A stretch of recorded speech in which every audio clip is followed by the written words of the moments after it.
Hello, welcome, and welcome back to Heretic Owl Tarot. My name is Liz, and I will be guiding you on this journey. So, it's April.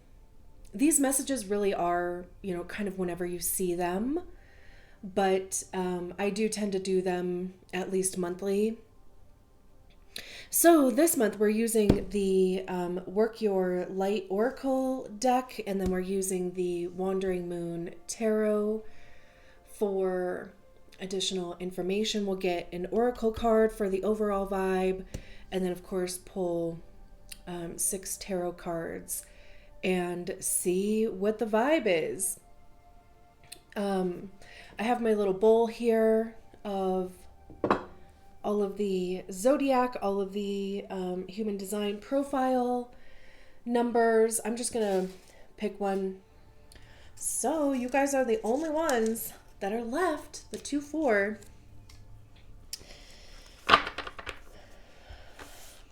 So how's it going? I know if you've seen these readings before, I usually have some type of content that I find on the interwebs and share with you, story time. But, well, this time I do have content. I'm just not going to read it to you. I don't even know why. But for whatever reason, the message that I got was to just put it in the description below, and if you're interested, check it out. It's from the Jovian Archive website, which is, I believe, directly connected to the International School of Human Design. But it's an article written by a 2-5 projector, and there's a blurb about them, of course, like introducing themselves, and then they just go through each line, 1 through 6, and there's like a paragraph for each one. So of course, just find the 2, or read all of them, honestly, if you want. That's what I did. But yeah, so that'll be in the description below, along with anything else that you want to know about this reading, the decks that I used, working with me personally, yeah. So let's get an oracle card for you guys, and then we'll get some tarot. You're already doing it. I haven't seen this card yet, I don't think.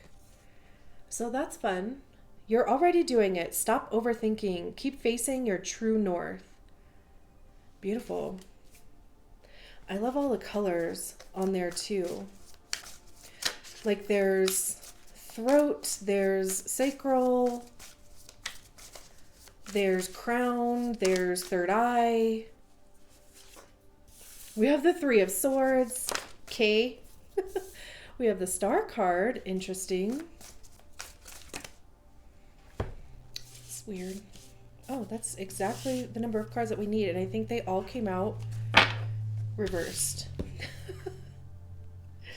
Let's see. Yep, we have the King of Wands, the High Priestess, the Knight of Wands, and the Knight of Cups.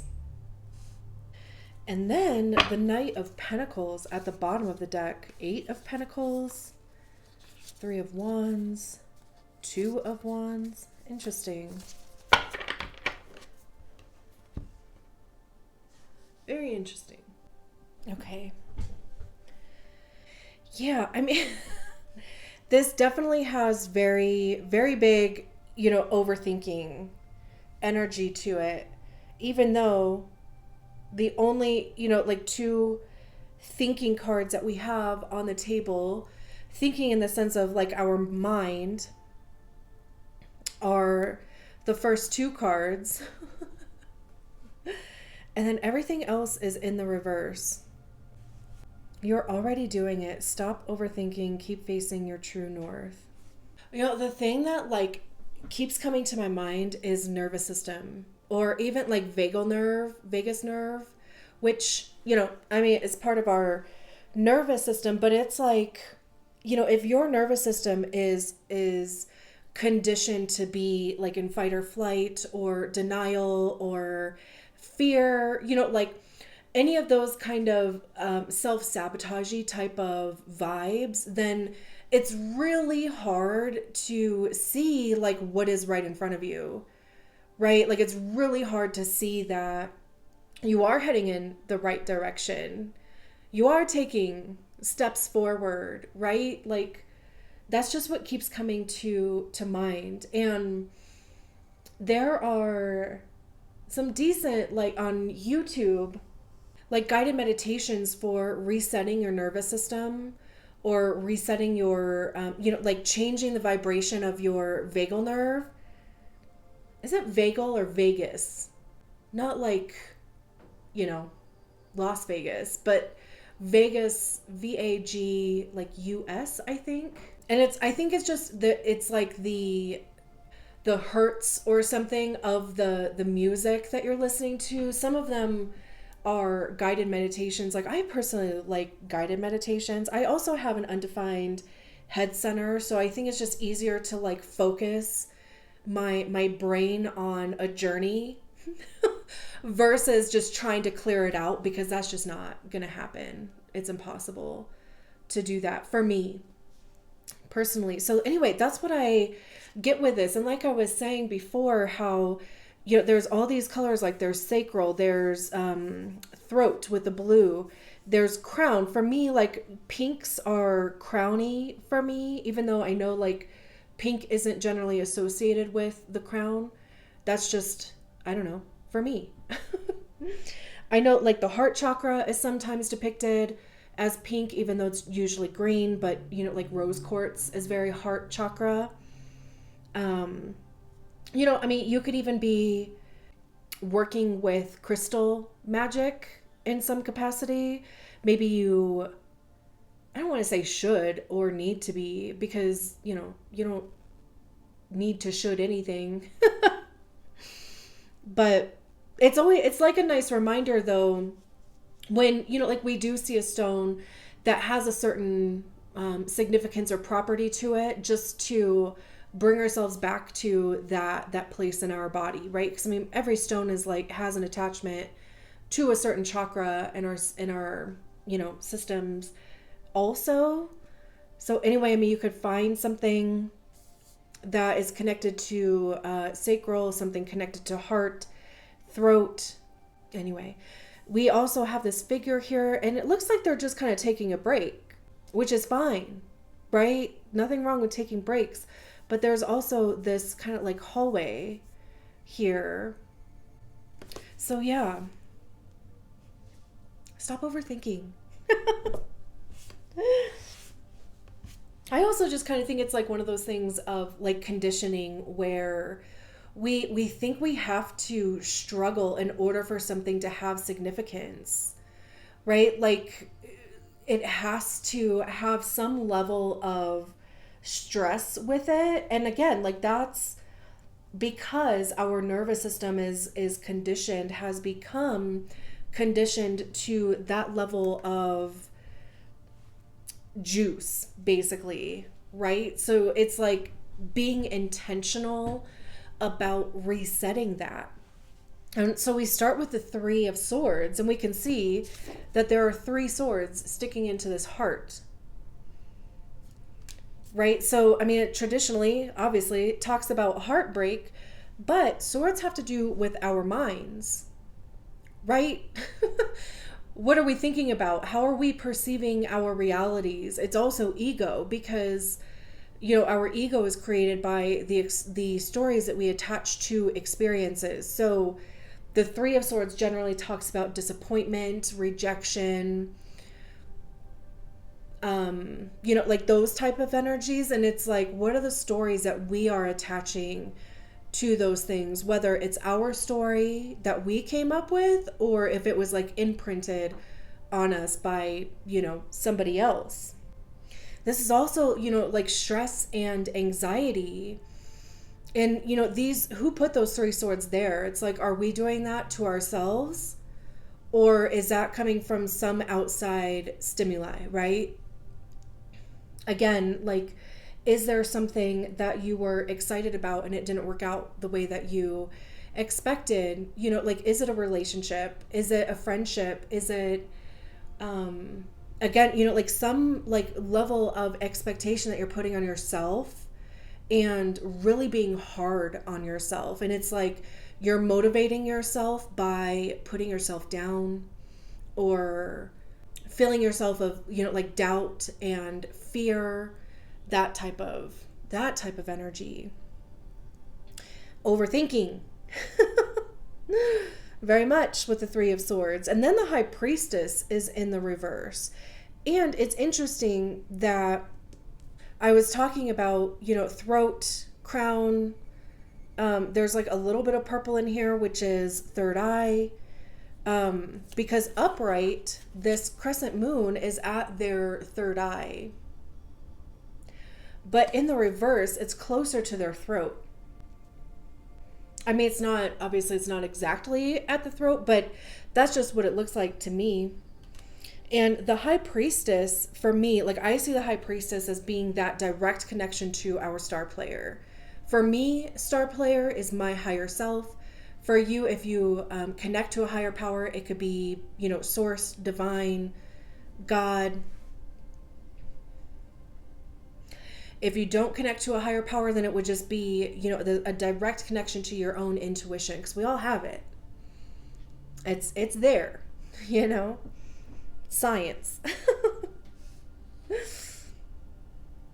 And so these paired together is telling me that it's like there's something that there's some message inside of you that like you're not listening to, or right, keep facing your true north. That would be like the High Priestess also.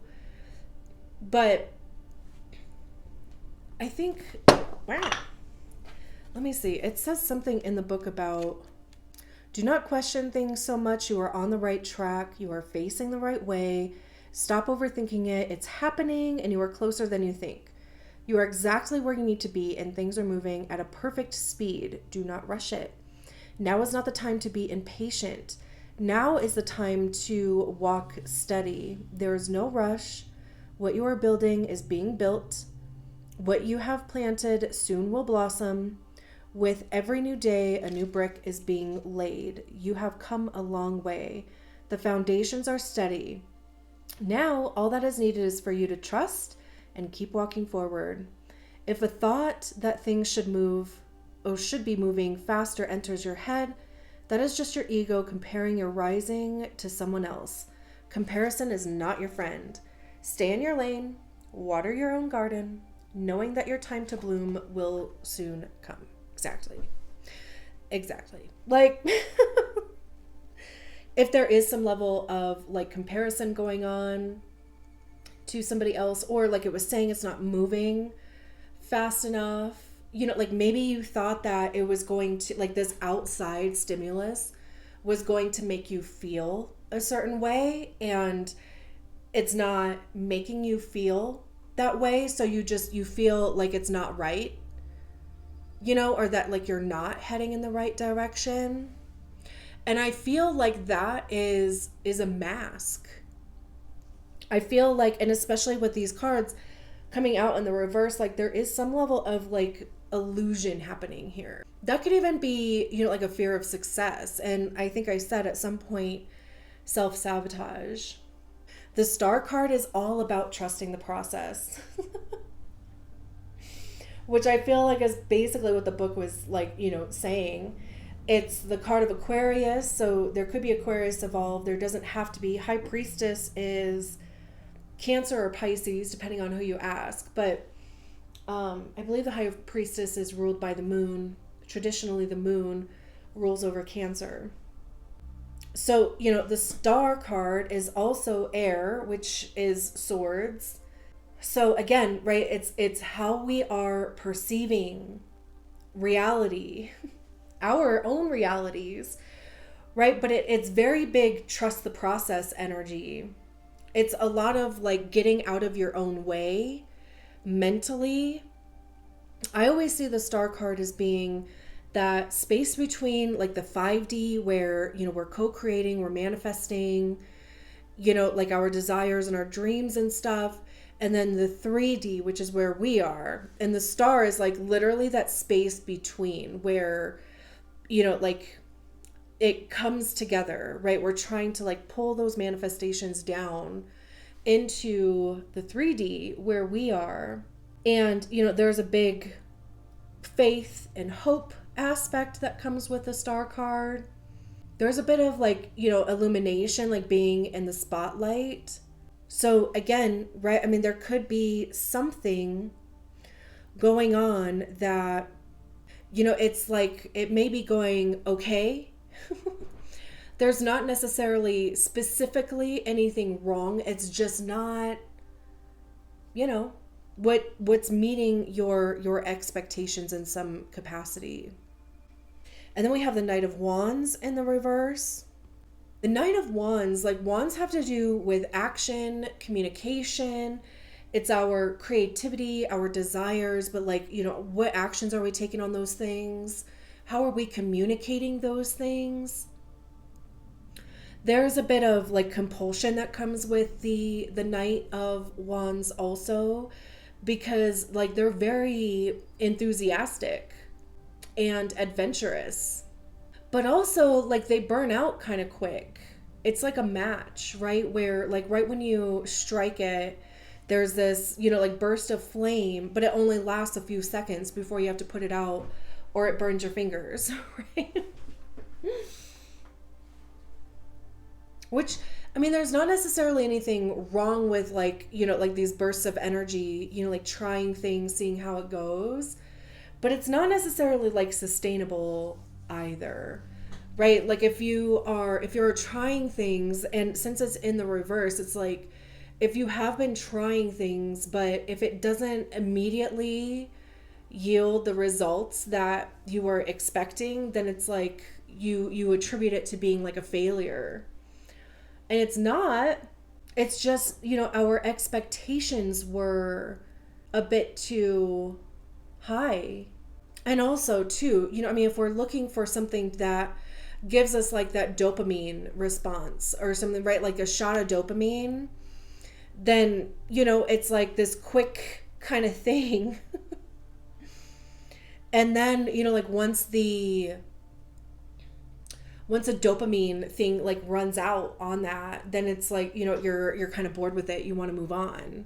So there is kind of this thing of like commitment.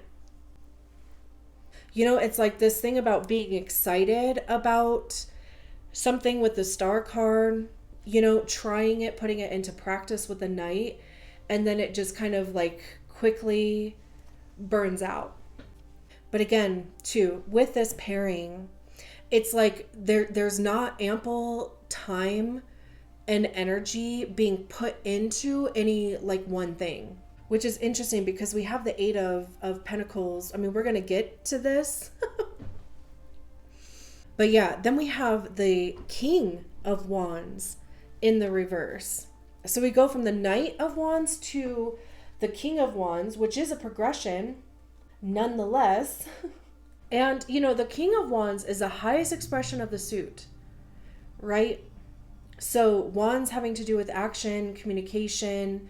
They're also about information, whether you're giving or receiving information. It can be technology. This could even have something to do with like social media, where again, right, if you are trying to build social media in a certain capacity, and it's not going the way that you expected, or even something that has to do with like a creative venture or creative project, and it's just not, like yielding the results that you expected it to yield like fairly quickly, right? I mean, that would be having unaligned expectations of the thing. So with the King of Wands being the highest expression of the suit, right? I mean, like they are the leader, right? Because they generally oversee a kingdom. And with it being in the reverse, it's like a bit egotistical, arrogant. It's a bit of that energy of like, if I can't have it, you can't either type of thing is like coming to mind. it's like not taking action on anything, or even being stuck in making a decision, because upright, the King of Wands, is going to know exactly what steps they're going to take. There's a very, kind of calculated energy to them, but not calculated in the sense of being manipulative, but just being able to see the path forward and being confident about the steps that they're going to take forward. Like, what actions are they going to take towards their creativity? What actions are they going to take, or how are they going to communicate those things to other people? There's even like a kind of like a cheerleader type of thing, in the sense of, like lifting people up, empowering other people to also take steps on their creativity. And obviously, with it being in the reverse, it's like the opposite of all of those things. And if you are in this place of overthinking, it's so hard when we're in that headspace to be able to see what actions we need to take. We don't even know how to communicate because there's so much going on up there. And in the realm of human design, the headspace is probably one of the least important places to be. In human design, we don't make decisions from the head because it's a pressure center, same as the root center, right? And regardless of whether you have it defined or not, it's like immediate, there's a thought or idea or something that enters the mind, whether it's yours or somebody else's, or it just comes out of nowhere. And then there's this immediate pressure behind it to do something with it. But in the realm of human design, we let that, sink into our body and go through the filter of our strategy and authority before we do anything with it. Because sometimes we don't need to do anything with it. Sometimes we just file it away for later. Sometimes it's not even necessarily meant for us, but it's meant to be heard by somebody else. So we talk about it out loud, and somebody else is like, oh, that's what I needed to hear, right? If you're a mental projector, you do need to speak things out. Like, you need a sounding board. You don't need anybody to tell you what to do or give you advice, but you need to get it like out of the head. So, this like overthinking thing, it's very much like not self stuff, and it's almost, it kind of becomes like a reason to not move forward, or even like a reason to not celebrate successes or see how far you have come. And then with the Knight of Cups in the reverse, cups having to do with our emotions. The High Priestess is water also. So this is very, like heart center, intuition, flow. The Knight of Cups is generally like the knight in shining armor of the tarot. They're generally, kind of coming in to save the day. They're usually offering their cup in some capacity, whether that's in a love capacity or like romance, or, it can be an apology. It can be, like an offer of help in some capacity. But reversed, again, right? I mean, it's going to be the opposite of that. There's even like a frantic energy, like emotional immaturity, or just even being like all over the place, emotion, like a roller coaster, And it's interesting that we have the Knight of Pentacles at the bottom of the deck. So we have 3 knights out here. And the Knight of Pentacles having to do with our money, our time, our physical body. It's like anything in the physical 3D, anything that we put our time and attention into, the resources and materials that we have access to. How are we using those to our benefit, right? And the Knight of Pentacles is the slowest moving card in the deck. Pentacles generally are, because it's earth, right? And, earth can be a bit slower moving. It's practical also. So this even has a level of trusting the process to it too, because It takes a level of dedication and commitment to seeing a thing grow. And by the time we get to the Knight of Pentacles, you are starting to see the fruits of your labor pay off. Like all of the time spent on something, all of the money or the resources that you've put into something, there has been some level of growth, even if it's not the level of growth that you were expecting or the speed that you were expecting.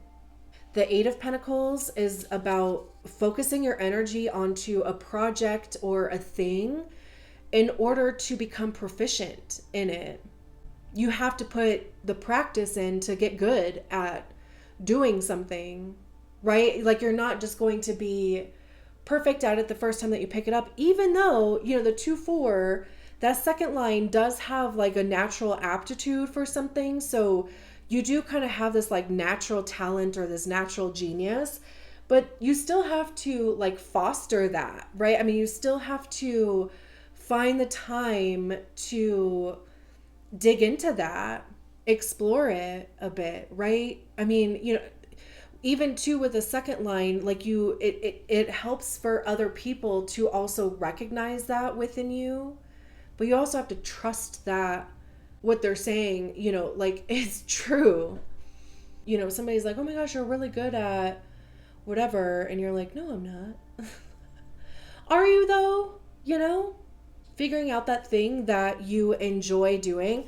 And that's what, like I was saying over here, is that, like if you're not giving a thing enough time, like if you're not putting in the practice, putting in the hours with it in order for it to become something, or in order to, again, become proficient in it, we have the Three of Wands, which is about taking action. There's this path here. So the Two of Wands, which is right behind it, is about planning for the future. What steps are you going to take? What actions are you going to take? Right? And then the Three of Wands is actually doing it. So with these two, coming out next to each other, it's like, this path that you're on or are going to be on eventually, and through being on this path, because it looks like there's some level of energy exchange going on here. This could be knowledge, it could be experience, because that's also with wands. I think I was saying that maybe at some point that it's also information. And that's what we pick up along the way with wands, right? Like by actually trying things, we discover what works, what doesn't work, what do we like, what don't we like. And then we're able to get to a point where we can share those experiences with other people and become, kind of that leader role with the King of Wands, even though that's in the reverse. So there's an opportunity to flip that around. But like I said, right, with this Three of Wands coming out first, there's clearly this path. And then there's going to come a point where there's going to be a level of energy exchange. Or even like meeting somebody who like has the same passion as you. Because, I mean, there's two hands on this card. So that's the reason why I'm like, there might be somebody else involved in some capacity. The King of Swords. This is someone who has a discipline of thought. This is getting out of that overthinking thing. And there's this level of confidence that comes with the King of Swords also. Because, again, right, like they know what they're doing. They know what they know. They're confident in what they know. There's no more overthinking. There's this, Ace of Swords here, which is the Sword of Truth. And that's what they're relying on. Divine truth, like their divine truth. The Queen of Pentacles. So we go from the Knight of Pentacles to the Queen. So there's that progression. The Ace of Cups. Yeah. There's like all this good stuff available here. Or, I mean, it's already happening. It's just a matter of like allowing yourself to see it that way. And if you've made it this far in the reading, thank you so much. And if you haven't done so already, I would love if you liked the video.